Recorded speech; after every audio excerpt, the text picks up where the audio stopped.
All right, so we're on a new episode of Blood Money with Scott and Michelle. They own a financial planning firm, but after seeing a lot of the censorship happening, they took it upon themselves to start their own social media company on their own time and dime. We are conservatives. We love America. It's a real shit show what's going on right now. And therefore, we are doing what we can as patriots of this country to help make a difference. And that's where speakyourmindhere.com came into existence. Well, basically to restore constitutional values, which I think have been lost. And I think the platform is really important for conservatives. Our biggest challenge is getting the word out, driving traffic. We're the small fish in a big pond. Otherwise, it's running well. We have some great users on there. The base is growing daily. But would you say that's our biggest challenge, right? Yeah. When you have people like a Mike Lindell, like a Jason Miller, you have connections into the big media and you have tons of followers on Twitter and other social platforms. It's much easier for them to get their word out. Besides the fact they also have millions and millions and millions of dollars behind them just because of who they are. Michelle and I took this project on by ourselves. We're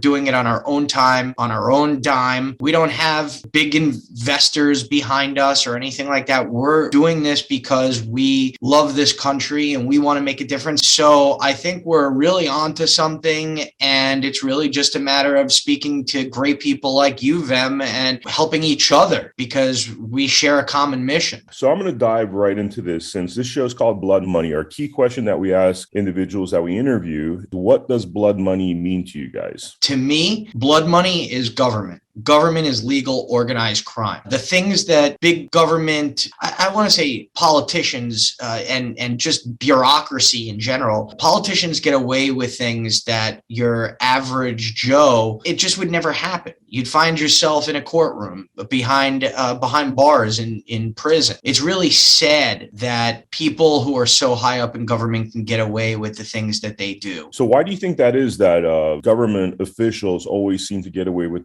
crimes, and there seems to be almost like a caste system in the United States where there's two classes of people? Well, look, they write the laws, right? And any political party, Democrat or Republican, the whole thing is that you're going to band with your political party. You're going to stick by your political party. You're going to make rules and laws and mandates that you think are going to benefit themselves. And then we all have to follow it. Right. So they're the chiefs and we're all the Indians. The problem is that the Indians don't like what the chiefs are doing right now. And that's because the chiefs are taking advantage of the Indians. The stuff that's going on, Fauci is really, he should be fraudgy. He should be prosecuted to the full extent of the law. He had complete involvement in the lab in Wuhan along with so many others. And yet he's the one who's calling the shots here and changes his story every day. Imagine if someone was an employee of a company, even an executive in a company, a member of a C-suite, right? And they did something wrong. They get fired. So why is it that government officials,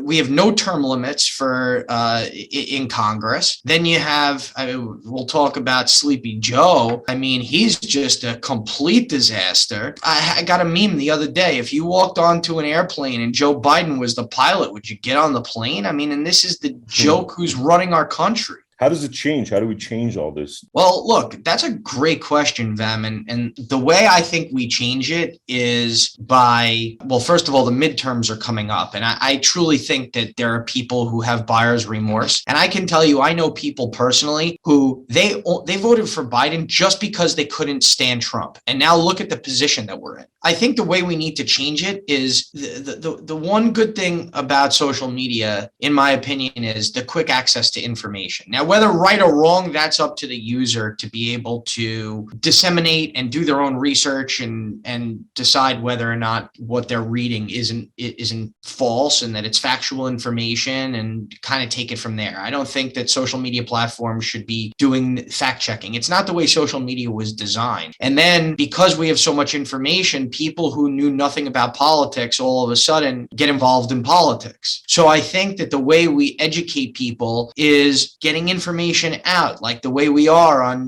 our website, on Speak Your Mind, just letting people know that what's going on right now is wrong. And you don't have to follow, you don't have to be sheep, right? And stand up for what your core constitutional rights are. And I think if enough people band together, like all the stuff with the vaccine mandates, and it's about education. You know, we educate our clients about financial planning. We need to educate the public about what's going on right now, how wrong it is, and we all need to band together to make change. That's how I think it's going to get done. And getting these assholes out of office who shouldn't be there. So, Michelle, what does blood money mean to you? So my theory since day one is basically, put out a bioweapon virus right around the time of the election, cause mass hysteria, deaths, illnesses, you name it, to then move it along to, popping out with a vaccine so fast. And to me, it's big pharma, big money. They follow the money. They don't care about the well-being of people. They don't care about our life, our children. I mean, we're fighting this on a local level as well. And if you're familiar with New York and what's going on right now, it is a mess and people are fighting it hard. So to me, blood money is big pharma, big money. They're just following the money. And if you've ever seen the show Dope Sick, it's kind of the same thing. The FDA approves and regulates based on data that is given to them by the pharmaceutical, the manufacturer company. They're not actually studying the data themselves. They're like, well, if Pfizer says it's okay, let's put it out there, no matter what. Why? Because they're making money. So it's the bioweapon to the virus to the vaccine to money. It all ends up with the money. And that's where we're at. And unfortunately, you have a lot of people believing all the propaganda that they're going to die if they don't get vaccinated. They're going to die if they don't wear a mask. We walk everywhere without masks. We're not complying. We're following it. There are places that we absolutely have to go to, the doctor's office. You have to wear a mask. But other than that, I'm not wearing it. And the more people fight, it takes one person, then two. You need a nice group of people. And we're fighting it from schools to universities to, I have kids in school. It's insane what this governor that was installed is doing here. So I think that's a big problem. As far as our platform, I mean, they're all fighting the same fight and we're all on the same mission. And we want to be able to give them a platform to just speak openly and get other people on board. When all is said and done, the amount of money that the pharmaceutical companies are going to make on this vaccine, it's insane. You want to talk about Biden and the vaccine mandates and everything else. The reality of it is it did start with Operation Warp Speed with Trump. Do you have any suspicions of Trump in all of this, or do you think he was just dealing with the problems as they're coming down to him? I don't think any president could have handled this situation any differently. And the that's fact why that he's disliked is exactly just adds to it. But exactly. So now you have Biden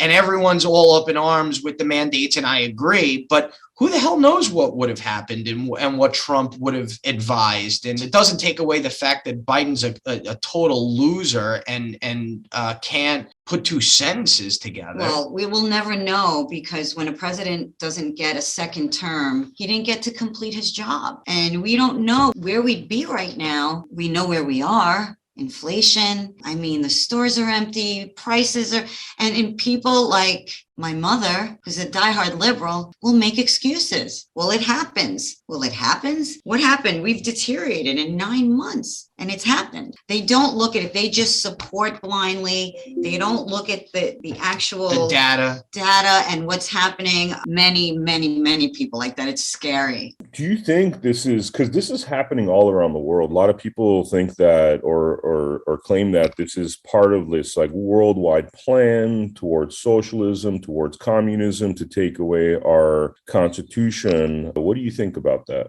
I mean, I think it's just a trickle effect to the world. If it happens here, it's going to happen everywhere. Maybe it is. What was that? The Great Reset. The Great Reset. That's what I'm thinking of. Right. So there was all this stuff. And look, Vem, I do, as much as I'm a conservative, I'm not total right wing as it relates to these. To me, that's kind of like QAnon conspiracy theory stuff. I think that kind of takes it to the next level. I don't necessarily know if there's a worldwide government collaboration to have socialism and communism across the world. I think that the Democratic Party has just gone so far left. Their values and their policies and their actions are leading more towards socialistic and communistic type of behaviors, right? And that's what I don't think people like. And I don't think anyone in America would ever really stand for socialism or communism. And that goes back to what we were saying in the beginning about education, is getting people to open their eyes and actually see what's happening and compare what's happening to other places in the world that do embrace communism and socialism, and saying, look, is this how you want to be? Yeah, but look at take New York, right? Long Island is red, and then you take all of New York is, if you look at the you heat take map, Manhattan, right? And it's so saturated with people that live off the government, and they outnumber upstate, Absolutely. downstate, Long Island. Long Island has a huge Republican presence, huge. I mean, they are all over the place. They're on a mission, but then you have the city, and that's saturated by people that are on welfare, the system, Medicare. They want to continue to live like that, and they outnumber us. And that's the problem. And that's where we are with Cuomo and now Hochul. Republicans have no chance. No chance in Manhattan. We were talking about like institutions that sound like they're highly corrupt, like the FDA. How do you fix that beyond just voting and hoping that the next guy fires everybody? How do you fix it? It's like it's like everybody's going on strike, petitioning, trying to overturn certain legislatures. The mandates are not lawsuits. I mean, we have exposure, right? That's a big thing, is just exposing these people. Look at how many documentaries are out there about Edward Snowden and CIA, the FBI, right? Yeah. They're all in bed together, and that's the problem. My last question, let's talk about Trudeau and the truckers and what's going on up there. I just love to get your guys' thoughts on what's happening in Canada. Canada is just another animal. I feel like it's kind of like New York, trying to control everything. I think the truckers are holding their stance there, and they're not moving. Yeah, I think so.